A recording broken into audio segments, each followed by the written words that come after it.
Marekani imesema makubaliano ya kufungua tena mlango wa Hormuz, njia muhimu zaidi ya usafirishaji wa mafuta duniani, yanaweza kufikia leo au kesho, huku juhudi za kidiplomasia zikiongezeka kupunguza mvutano kati ya Washington na Tehran. Waziri wa hazina wa Marekani Scott Bessent amesema makubaliano hayo yatalenga kuhakikisha uhuru wa meli za kibiashara kupita salama katika mlango wa Hormuz, eneo ambalo limekumbwa na hatari kubwa ya kiusalama kutokana na mzozo unaoendelea. Wakati huo huo, rais wa Marekani Donald Trump amesema mazungumzo yanayoendelea na Iran ni nafasi ya mwisho kabisa ya kufikia makubaliano ya kidiplomasia na kuepusha kuongezeka kwa mzozo. Kwa upande wake, wizara ya mambo ya nje ya Qatar imesema wapatanishi wanaendelea kufanya kazi kwa karibu ili kuhakikisha mazungumzo kati ya Marekani na Iran, huku mapendekezo yakibadilishana kwa lengo la kupata suluhisho la kudumu. Hata hivyo, hali ya usalama katika eneo hilo bado ni ya wasiwasi mkubwa zaidi. Kampuni ya usalama wa baharini ya Uingereza, Vanguard, imeripoti kuwa meli moja imepigwa katika mlango wa Hormuz karibu na pwani ya Oman, na mfanyakazi mmoja wa meli hiyo anaripotiwa kutoweka.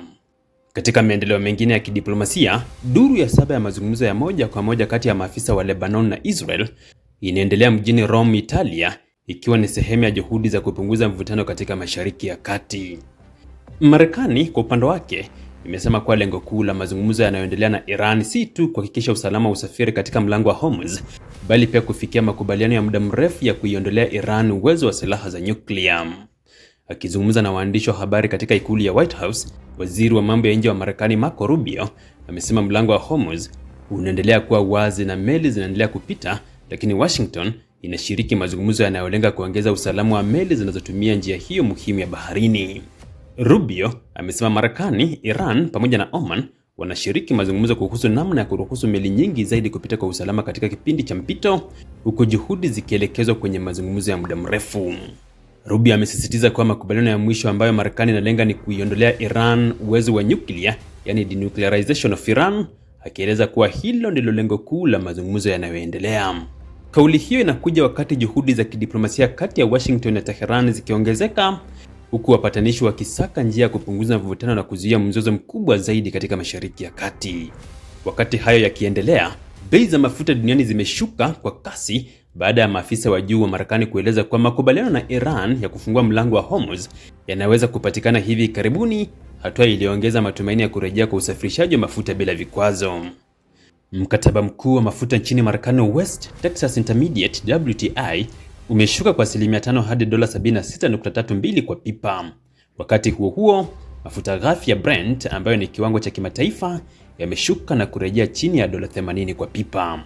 Kuporomoka huku kwa bei kunatokana na matarajio kama makubaliano ya kufungua mlango wa Hormuz yataondoa hofu ya kukatika kwa usambazaji wa mafuta duniani.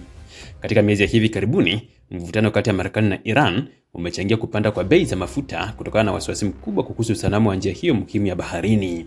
Iwapo makubaliano yatafikiwa, wachambuzi wanaamini yanaweza kusaidia kurejesha utulivu katika soko la mafuta duniani na kupunguza shinikizo la bei kwa mataifa yanayotegemea uagizaji wa nishati kutoka Mashariki ya Kati na kote duniani.